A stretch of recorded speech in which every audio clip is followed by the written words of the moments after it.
Imagine for a moment that we could build a starship capable of the ultimate speed limit, a speed so immense that nothing in the universe can surpass it. I'm talking, of course, about the speed of light. Now strap yourself in, because we are about to embark on the grandest journey imaginable. We are leaving Earth behind, accelerating to nearly 300,000 kilometers every single second. The countdown has finished, the engines have ignited, and a brilliant flash marks our departure. The world as we know it disappears behind us in an instant. Our mission, to travel to the very edge of everything. The sheer scale of this endeavor is almost impossible for our minds to truly comprehend. At this phenomenal velocity, we could circle the Earth more than 7 times in a single second. It's a speed that transforms our understanding of distance and time. The familiar milestones of our solar system, which seem so impossibly far away, will soon flash past our window in mere minutes. We are not just traveling through space, we are traveling through time as well, witnessing the light from distant objects as it was long ago. Our journey is a race against the very fabric of the cosmos itself, a pursuit of a destination that is constantly in motion. How far could we truly go? If we traveled for a year, we would cover a distance known as a light year, a unit so vast it dwarfs any measurement we use on our home planet. If we traveled for 1,000 years, we would barely have begun to explore our own Milky Way galaxy. And if we could journey for billions of years, we would be venturing into the deepest, most ancient parts of the observable universe, seeing galaxies as they were in their infancy. This journey isn't just about speed, it's about perspective, and how the universe reveals its secrets one light year at a time. Our ship's chronometer begins to tick. We are now moving at light speed. The blue marble of Earth is already a distant memory, a tiny speck of light in the vast, star-dusted blackness. Everything we have ever known, every person, every place, every moment in history, is contained on that receding point. The silence of the void is absolute, broken only by the hum of our vessel as it slices through space-time. Our first marker is fast approaching. The initial leg of our journey will take us past our planet's closest celestial companion, a familiar friend in our night sky, but one we are about to see like never before. Just 1 minute has passed since our departure. Look out of the window now. We are gliding past the moon. Its cratered gray surface fills our view, a silent, desolate world suspended in the darkness. From Earth, it appears as a gentle, serene light, but from this vantage point its true nature is revealed. We can see the vast, ancient impact basins and the fine, powdery dust that coats its entire surface. It took the Apollo astronauts 3 days to make this journey. We have accomplished it in less time than it takes to boil a kettle. The scale of our solar system is already beginning to shrink before our very eyes. Our chronometer now reads 3 minutes. The view outside has changed dramatically. A brilliant, reddish-orange globe looms ahead. This is Mars, the red planet. We are so close now that we can make out the faint wisps of its thin atmosphere and the polar ice caps gleaming at its top and bottom. We can trace the outlines of Valles Marineris, a canyon system so enormous it would dwarf the Grand Canyon back on Earth. This rusty, dusty world has captivated human imagination for centuries, a potential future home for humanity. For us, on this incredible journey, it is simply a fleeting waypoint, passed in the blink of an eye. Another 5 minutes tick by, bringing our total journey time to 8 minutes. Brace yourself, for what we are about to witness is truly awesome in the most literal sense of the word. We have arrived at the heart of our solar system, the Sun. It is no longer a distant, friendly star but a colossal, raging inferno of nuclear fusion. Blindingly bright, it dominates our view, a churning sphere of plasma where temperatures reach millions of degrees. We are witnessing the raw power of the engine that drives our entire solar system, the source of all light and life on Earth. We feel its immense gravity tugging at our ship as we hurtle past. From this incredible proximity, we see the Sun not as a static object but as a living, breathing entity. Great arcs of plasma, called solar prominences, loop hundreds of thousands of kilometers into space, guided by intense magnetic fields. Dark, cooler areas known as sunspots freckle its turbulent surface, each one larger than our entire planet. To be this close to such a magnificent and violent object is a humbling experience.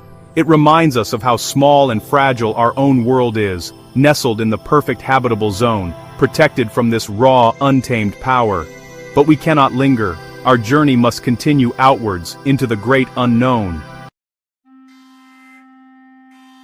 Just 5 minutes after passing the sun, a profound change occurs. The familiar sights of our solar system are now far behind us. We have crossed a boundary that is both invisible and monumental. We are entering the Oort cloud. This isn't a cloud in the way we think of them on Earth. It is an immense, spherical shell of icy bodies that surrounds our solar system, extending trillions of kilometers into space.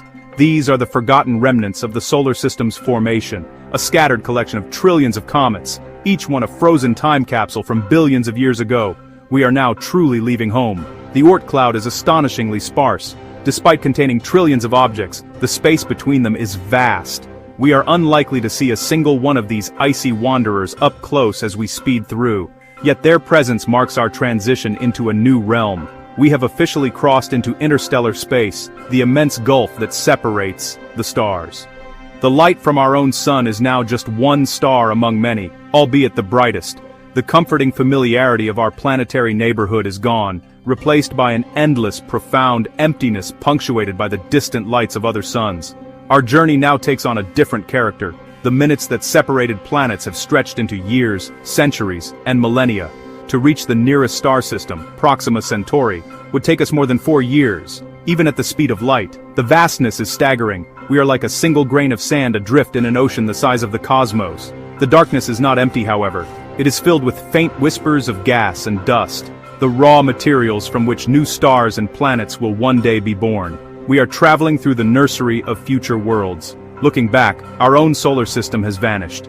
Our sun is just another point of light, indistinguishable from the countless others that fill the sky in every direction. We have traveled for what feels like an eternity, yet in cosmic terms, we have barely left our front doorstep. The Milky Way galaxy, our home, contains some 400 billion stars. To cross it from one side to the other would take us 100,000 years. The scale is almost too much to bear, a testament to the sheer grandeur of the universe we inhabit. And our ultimate destination still lies far ahead.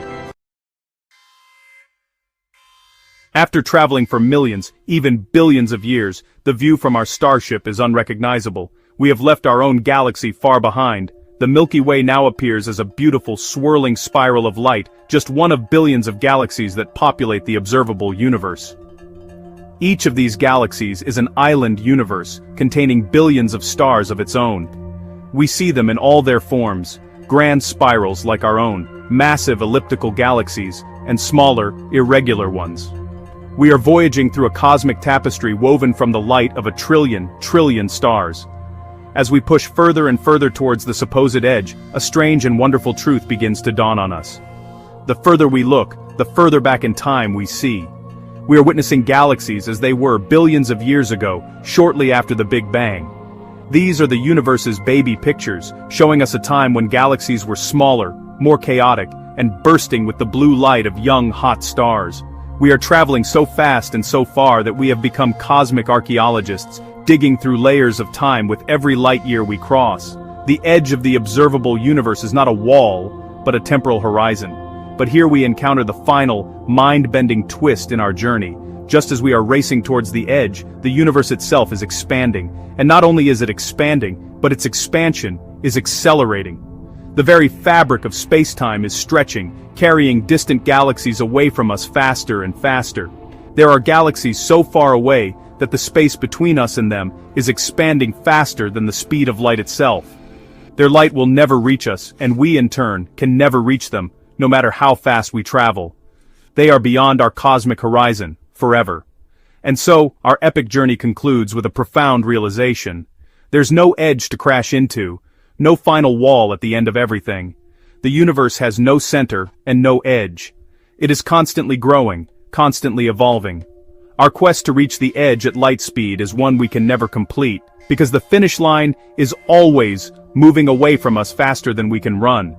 We are inhabitants of an infinite, expanding cosmos, and the true wonder is not in reaching a destination, but in the magnificent, endless journey itself.